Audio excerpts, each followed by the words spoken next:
that was a pretty cool shot. Do you see it back there?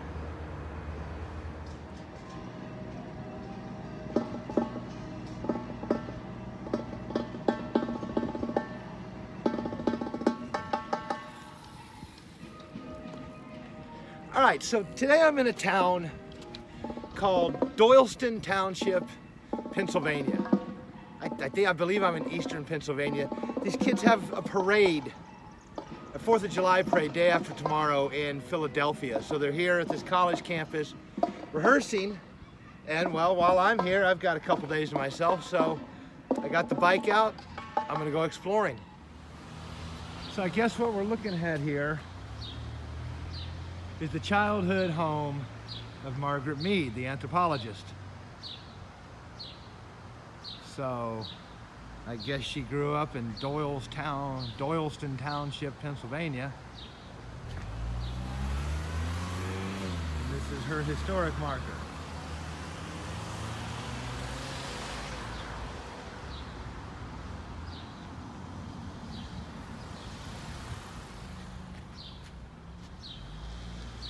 There you have it. The home of Margaret Mead. So I'm here in Doylestown Township, or Doylestown, depends on who you ask. And I'm riding around. It is remarkable how hot it is here. My phone said it's 94 degrees here. So I just kind of tucked off the road. I'm in the shade, just, wow, remarkably hot here.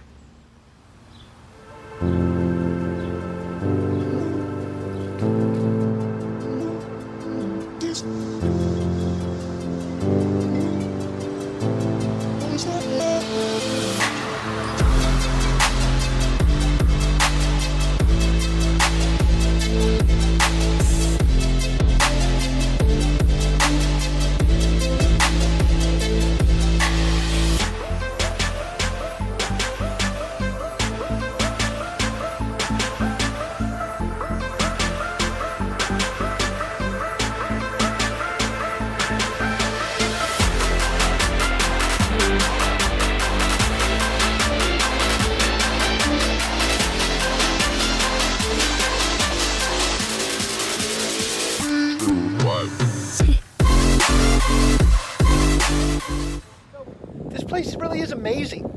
Okay, I spent the past 20 minutes or so just going around the campus, kind of look for footage, some good shots. I mean, you can see by some of the footage, this place is old, and it's been pretty well taken care of. So it's just this tiny little college campus in the middle of Pennsylvania.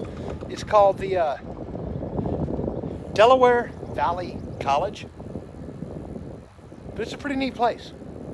I've enjoyed it. So I'm probably getting ready to finish it up. I'm running out of light, but I think this has been a pretty neat place to shoot some videos. I'm hoping you like it. This is, you know, not somewhere that I would have ever gone on my own. You know, I had the opportunity to do it. I did it. I'm glad I did. You know, it's one of those things that happens all the time. And if you watch my videos, you've probably heard me say that in the past. Stay open to all opportunities. Like Jim Rohn used to say, you never know which one is going to turn everything on. And this was a good one. I'm glad I came. I'm glad I'm here. I'm glad I got some footage of it.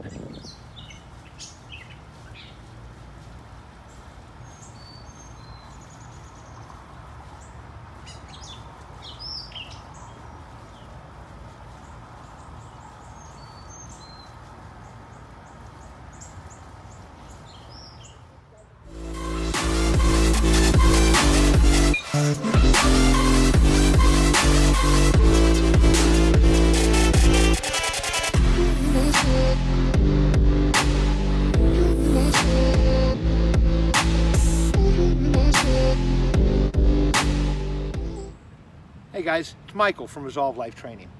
So let me tell you a little something about this bike right here, okay? I left kind of a cryptic post on my Facebook, and I think I left a very similar post on my Instagram talking about how much I love this bike, and then I said this thing has been 12 years in the making and that there was a long story to it. Well, I'm gonna try to make the story as short as I can. 12 years ago, in 2006, I was a bicycle courier. That's what I did full time for a living. I did it for almost 2 years in Miami, Florida. And I was running around on a red Le Mans 14 speed, road bike. Everybody else had track bikes, fixies, single speeds, and a couple of guys here and there. Hey, you want to try this out? I tried, I liked it, I thought it was cool. It was just a good feeling bike, quick, nimble, just fun. And I always told myself that I was going to get one. And if you're one of the 2 people that watch my videos, you've probably heard me talk about your priorities list.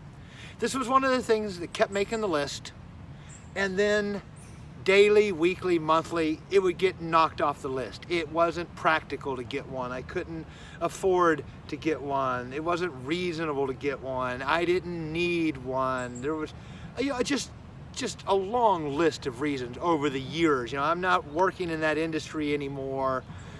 And I kept telling myself, I kept giving myself excuses not to do it. Just wasn't a priority. Or so I thought. But here's the thing, and I've talked about this before. If you love something, if it makes you happy, well, then it is a priority, okay? This is not a passing whim for me. This is not some whimsical purchase that just crept up out of anywhere. This thing has been on and off and on and off the list for over a decade, 12 years to be exact. I have deprived myself of something that I wanted for 12 years. It wasn't like some childhood fascination that I wanted it, 3 weeks later I'd forgotten all about it. I've been carrying the desire to have one of these single speed bikes around for over a decade now. And in the past couple of months, when I told you, about Resolve Life Training, it's not just necessarily me mastering happiness and I'm trying to impart this onto you. No, this is more of a journey. Okay, I'm going through a lot of changes for the past 2-3 months, and I anticipate even more as time goes by. And one of the things I've changed on, I've done a total reversal of opinions on, is depriving yourself of what you love. Telling yourself that what other people want is more important than what you love. Okay, I would say in the past 2-3 months, I've done a complete reversal on that. I love this bike. I've always wanted this bike. I've wanted it for 12 years, okay? Why have I spent over a decade knocking what I've wanted for that long off the list? So, I got it. I couldn't really afford it. I will. I'll be able to afford it. We're not going to be in the poorhouse, but it wasn't reasonable. It certainly wasn't a rational decision. I walked into a bike shop to buy a tube for my touring bike. It was in the window. I'd seen it in the window a couple times. I knew I was going away for 2 months, and it might not be there when I got back, and I said, you know what? It's time to stop just talking about this kind of shit on videos and practice what I preach. I pulled out the credit card, grabbed the bike out of the window, bought it, rode it home, fell in love with it on the first ride, and now I own it, okay? It wasn't rational. It certainly wasn't reasonable. There's no need, no tangible, practical need for me to have it. I loved it. I've wanted one for 12 years. It was time to stop depriving myself of what I want. I put it back on the list. And if I have a message for you, that's it. That's the story of the bike, okay? I've loved it. I've wanted it. It's not a passing whim. It wasn't a passing fancy. I knew after 12 years, I had thoroughly established the fact that I want a track bike. I want a single speed bike. Now I have one. It has brought me immense joy for the past 2 weeks. So that's what I would pass on to you. Audit your list. Are you knocking shit off your list that would make you happy to do? That's what I would pass along to you. Take a look at your list. Do an audit. Are you depriving yourself of what you love? Don't do that. This is Michael, Resolve Life Training. I'll see you next time.